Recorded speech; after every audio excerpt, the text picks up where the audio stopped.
السلام علیکم ورحمۃ اللہ وبرکاتہ۔ کیا حال ہے آپ سب کا؟ میں امید کرتی ہوں کہ آپ سب ایمان اور عمل صالح کی بہترین حالتوں میں ہوں گے۔ میری اللہ سے دعا ہے کہ اللہ تبارک و تعالی آپ سب کو راہ ہدایت پہ استقامت دے، آپ سب کو ورق الجنہ سے ڈھانپ دے اور آپ کے لیے پردہ اور پردے سے متعلق جتنے بھی امور ہیں وہ سب آسان فرما دے، آمین۔ لاسٹ سنڈے جب سوال جواب کا سیشن ہوا تو زیادہ تر لوگوں نے مجھ سے ایک ہی سوال پوچھا کہ عورت کو گھر میں کس طرح رہنا چاہیے اور باہر اس کا لباس کیسا ہونا چاہیے۔ تو میں نے سوچا کہ اس فرائیڈے ہم اسی ٹاپک پہ بات کریں۔ سب سے پہلے میں آپ کو باہر کے لباس کے بارے میں بتاؤں گی۔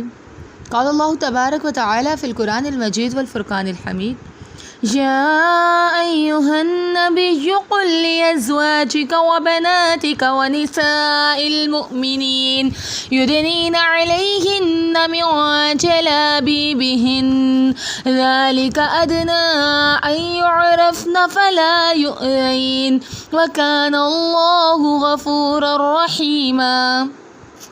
اے نبی کہہ دیجیے اپنی بیویوں سے، اپنی بیٹیوں سے اور مومنہ عورتوں سے کہ ڈال لیں اپنی چادریں اپنے اوپر سے، یعنی باہر نکلتے ہوئے اپنی چادروں کو اپنے سر کے اوپر سے نیچے گرا لیں۔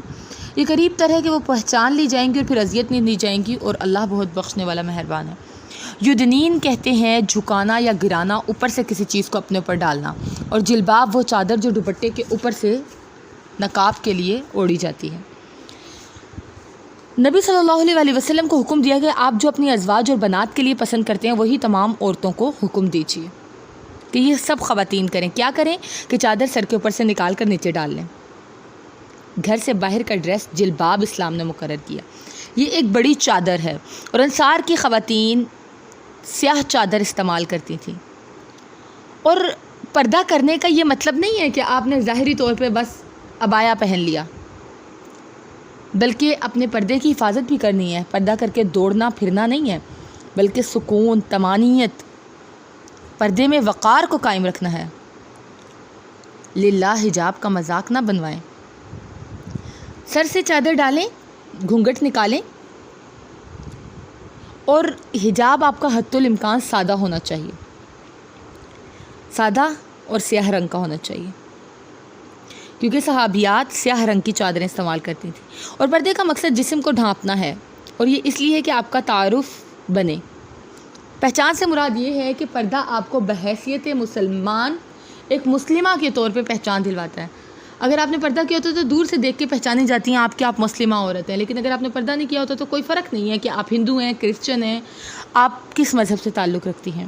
تو حجاب اور جلباب مسلمان عورت کی پہچان ہے، اور اس کا نقصان یہ ہے کہ آپ کی شناخت مجروح ہو جائے گی، اور مسلمان رنگ و نسل سے نہیں اسلام سے پہچانا جاتا ہے۔ اسی طریقے سے مسلمہ عورت جلباب سے پہچانی جائے گی۔ جلباب کے بعد ہم تھوڑی سی لباس کے بارے میں بھی بات کریں گے، لیکن پہلے میں آپ کو یہ بتا دوں کہ پردے کی بھی عزت اور تکریم ضروری ہے۔ پردہ صرف ظاہری پردہ نہیں ہے، حجاب برائیوں سے بھی حجاب ہے۔ اللہ نے جہاں پہ حجاب کا ذکر کیا وہاں پہ کہا واتقین اللہ، اللہ سے ڈرتی رہیں، تقوی اختیار کریں۔ تو حجاب صرف اپنا ظاہری حلیہ چینج کرنا نہیں، بلکہ اپنے اندر کے تقوی کا نام ہے۔ مرد اور عورت میں اٹریکشن رب نے رکھی، اور حجاب کے ذریعے بچنے کا حل بھی بتا دیا۔ تو یہ حجاب آپ کو بہت سی برائیوں سے بچائے گا۔ دور جاہلیت میں بھی شرفاء اور لونڈیوں میں فرق یہی تھا، اور محسنات کے لیے بھی یہی حکم ہے کہ وہ حجاب کے ذریعے اپنی شناخت کو قائم رکھیں۔ اور اگر آپ حجاب کرتی ہیں تو پھر دین کی صحیح نمائندگی کریں، محض خواہشات کا نقاب نہ ہو کہ شادی بیاہ پہ غموں کے موقع پہ اتر گیا، جب دل چاہا کر لیا، جب دل چاہا چھوڑ دیا۔ کچھ لڑکیاں ایسی بھی ہیں جنہوں نے پردے کو بدنام کر رکھا ہے۔ یہ کام مت کریں، اپنی نیتوں اور ارادوں کو پاک کر لیں اور خود کو پردے کا عادی بنا لیں۔ اور حجاب اس قدر ضروری ہے کہ عید کی نماز پڑھنے کے لیے جب آپ صلی اللہ علیہ وسلم نے عورتوں کو نکلنے کا حکم دیا تو انصار کی کچھ عورتوں نے کہا کہ ہمارے پاس چادر نہیں ہے۔ آقا علیہ السلام نے کہا پڑوسن سے چادر ادھار مانگ کے لے کے جاؤ۔ وہ نبی جو مانگنے کو ناپسند کرتے تھے، انہوں نے اس موقع پہ بھی یہ اجازت نہ دی کہ تم بغیر حجاب کے چلے جاؤ۔ اس سے پتہ لگا کہ حجاب بہت ضروری ہے۔ ایک مسلمہ عورت پردے میں سب کام کر سکتی ہے۔ اکثر لوگ یہ سوال اٹھاتے ہیں کہ جی چہرے کا پردہ نہیں ہے، یہ وہ۔ یدنین علیہن من جلابیبہن کا مطلب ہی یہی ہے کہ اپنی چادروں کو اپنے چہروں پہ لٹکائیں۔ تو دین کے ساتھ غلو مت کریں، حدود اللہ کو مت توڑیں، وقار کے ساتھ اپنے آپ کو ڈھانپیں، کیونکہ یہ رب کی محبت ہے کہ اس نے آپ کو لوگوں کی گندی نظروں سے چھپایا ہے۔ اور محض جلباب اوڑھنا ہی کافی نہیں ہے، جلباب تو آپ کے جسم کو محفوظ کرتی ہے نا۔ کپڑا اوڑھنا یا خود کو چھپانا اصل مقصد نہیں ہے، اصل میں خود کو بچانا مقصد ہے، جہنم کی آگ سے بچانا، خود کو برائیوں سے بچانا، خود کو اذیتوں سے بچانا، یہ ہے پردہ۔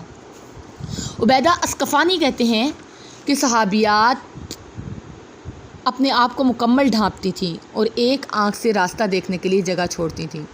تو جہاں فتنے کا ڈر ہو وہاں اپنے آپ کو ڈھانپنا ازحد ضروری ہے۔ اور صحابیات ہمارے لیے باعث فخر ہیں، رول ماڈل ہیں۔ وہ خواتین جن کے لیے آپ نے جنت کی بات کی، تو ہمیں بھی ان کے طرز عمل پہ چلنا ہے۔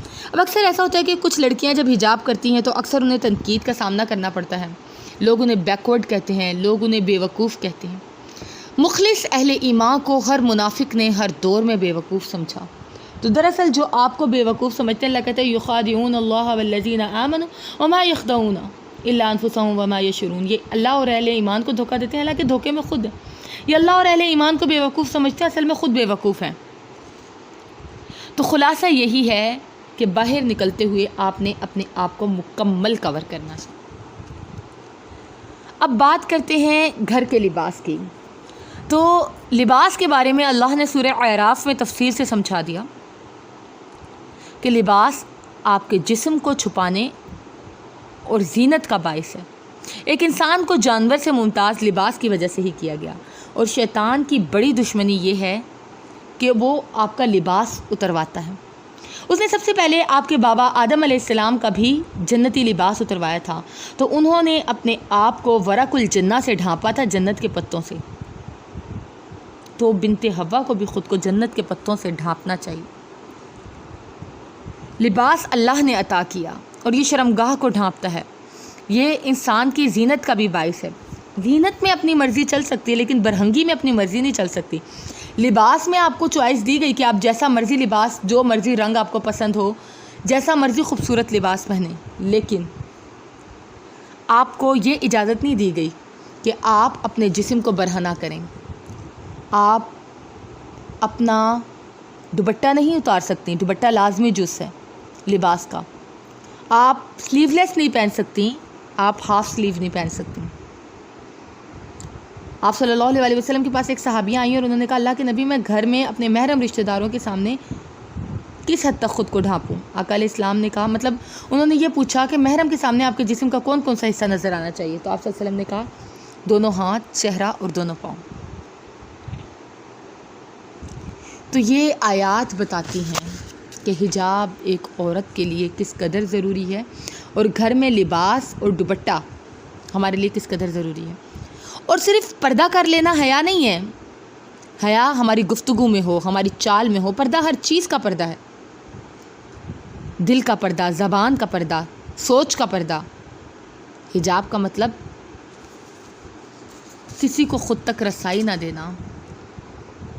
لیکن حجاب کا یہ مطلب نہیں ہے کہ اگر آپ نے حجاب کر لیا ہے تو آپ جو ہے دیوار کھڑی کر لیں، کسی سے ملیں نہ، کسی کے ساتھ نہ بیٹھیں، کسی سے بات نہ کریں، بلکہ آپ دین کی بہترین نمائندگی کریں۔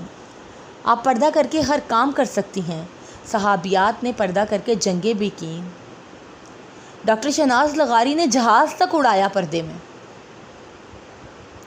آپ پردہ کر کے مسیحائی بھی کر سکتی ہیں، آپ تدریس بھی کر سکتی ہیں پردہ کر کے۔ میں نے خود جاب کی پردہ کر کے، اور یقین مانے ساکس گلوز پہنے ہوتے تھے، مکمل خود کو ڈھانپا ہوتا تھا، اور کوئی رکاوٹ نہیں کھڑی ہوئی۔ پردہ آپ کی ترقی کی راہ میں رکاوٹ نہیں ہے، بلکہ پردہ آپ کی حفاظت کا ذریعہ ہے۔ تو حجاب کا یہ مطلب نہیں ہے کہ آپ آڑ کھڑی کر لیں۔ اگر آپ حجاب کرتی ہیں تو پھر آپ اپنے رشتہ داروں سے نہ ملیں، سب سے کٹ کے الگ ہو جائیں، ایسے آپ دین کو بدنام کر دیں گی۔ ایسے لوگ پردے والی لڑکیوں سے رشتہ نہیں جوڑیں گے کہ انہوں نے اپنی 1.5 اینٹ کی مسجد بنانی ہے۔ حجاب کا مطلب یہ ہے کہ آپ اپنی تمام ذمہ داریوں کو خوش اسلوبی سے نبھاتے ہوئے اپنی حفاظت کریں۔ تو اللہ سے دعا ہے کہ اللہ ہمیں گھر میں بھی صحیح لباس پہننے اور باہر بھی بہترین حجاب کرنے کی توفیق عطا فرمائے۔